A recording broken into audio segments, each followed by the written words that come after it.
वहीं प्रधानमंत्री मोदी ने भी आज लाल किले से बेटियों से जुड़ी हिंसा पर करारा प्रहार किया। इसके अलावा पीएम मोदी ने 3 और मुद्दों को उठाया, जिनमें से एक बयान पर सियासी घमासान छिड़ी।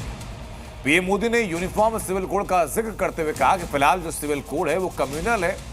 पीएम के इस बयान पर विपक्ष सवाल खड़े कर रहा है। जिस सिविल कोड को हम लेकर के जी रहे हैं वो सिविल कोड सचमुच में तो एक प्रकार का कम्युनल सिविल कोड है। कम्युनल यानी सांप्रदायिक। 11वीं बार लाल किले की प्राचीर से प्रधानमंत्री मोदी ने पूरे 98 मिनट का भाषण दिया, लेकिन इस एक शब्द से देश भर की राजनीति गर्मा। दिन स्वाधीनता दिवस का था, मगर पीएम मोदी के भाषण में यूसीसी की नई परिभाषा ने सियासी घमासान छेड़ दिया। सबसे पहले आप पीएम का पूरा बयान सुनिए। हमारे देश में सुप्रीम कोर्ट ने बार बार यूनिफॉर्म सिविल कोड को लेकर के चर्चा की है, अनेक बार आदेश दिए हैं, क्योंकि देश का एक बहुत बड़ा वर्ग मानता है और उसमें सच्चाई भी है कि जिस सिविल कोड को हम लेकर के जी रहे हैं वो सिविल कोड सचमुच में तो एक प्रकार का कम्युनल सिविल कोड है, भेदभाव करने वाला सिविल कोड है। यूनिफॉर्म सिविल कोड की जरूरत पर जोर देते हुए प्रधानमंत्री ने मौजूदा सिविल कोड को कम्युनल करार दिया, तो विपक्ष ने बिना देर किए पीएम को निशाने पर ले लिया। संविधान की शपथ लेते हैं और बाबा साहब अंबेडकर द्वारा बनाया गया कोड, उसको आप कम्युनल कोड कहते हैं। करने दीजिए, जो पार्लियामेंट तय करेगी, पार्लियामेंट का निर्णय जो होगा वही सर्वप्रिय है। Constitution is first, constitution is above everything. Prime minister भी कहते हैं constitution is above everything. Constitution जो अलाउ करेगा वही तो होगा।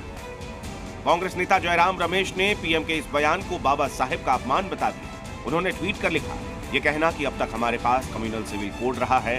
Doctor Ambedkar Hindu personal law में सुधार के सबसे बड़े समर्थक थे, जिन्हें 1950 के दशक के मध्य तक वास्तविक रूप दिया गया। इन सुधारों का आरएसएस और जनसंघ ने काफी विरोध किया था। पीएम ने अपनी स्पीच में यूनिफॉर्म सिविल कोड के मौजूदा स्थिति पर चर्चा करने की बात की।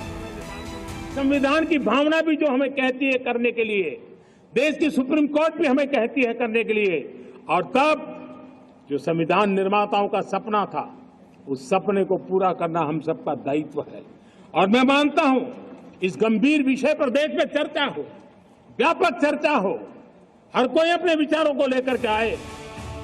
पीएम का इतना बोलना भर था कि देखते ही देखते सियासी दलों के साथ साथ धर्मगुरुओं ने भी इस पर अपनी आपत्ति जतानी शुरू कर दी। प्रधानमंत्री नरेंद्र मोदी जी ने आज लाल किले से जो भाषण दिया है और उसमें उन्होंने सामान्य नागरिक संहिता के लागू करने और उसके निफाज की बात की है, तो प्रधानमंत्री की इस बात से भारत का मुसलमान मुतमईन संतुष्ट नहीं है, और अगर ये लागू होता है तो फिर समाज का ताना बाना बिखर जाएगा। एक समुदाय विशेष को टारगेट करके मुसलमानों के प्रति देश के प्रधानमंत्री और केंद्र की सरकार लगातार अटैक पर अटैक कर रही है। पीएम के पूरे स्पीच में कम्युनल शब्द को लेकर तो खूब चर्चा हुई, लेकिन इसी के आगे पीएम ने सेक्युलर यानी धर्मनिरपेक्ष का भी जिक्र किया। जो कानून धर्म के आधार पर देश को बांटते, जो ऊंच नीच का कारण बन जाते हैं, ऐसे कानूनों को आधुनिक समाज में कोई स्थान नहीं हो सकता है। और इसलिए मैं तो कहूंगा अब समय की मांग है कि देश में एक सेकुलर सिविल कोड हो। हमने कम्युनल सिविल कोड में 75 साल बिताए हैं, अब हमें सेक्युलर सिविल कोड की तरफ जाना होगा।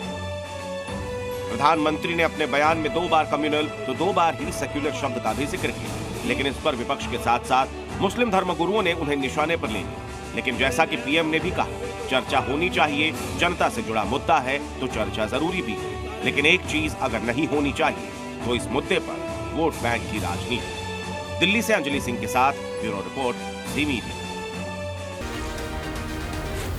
जी न्यूज़।